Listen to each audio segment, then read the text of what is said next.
Hello everyone, welcome to our channel Shaem Tech BD. Fix disk error using CMD. In this powerful Windows command prompt tutorial, you will learn how to use the command to scan and fix file system error on a specific drive.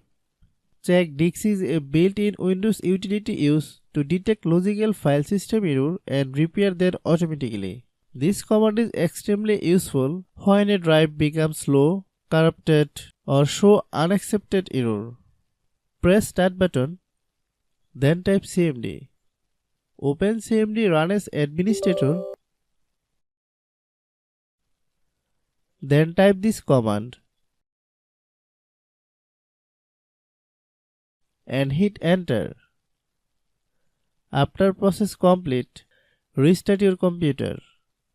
Hope you understand. I have a request. If you are new to channel, please subscribe and stay with us. Thanks for watching.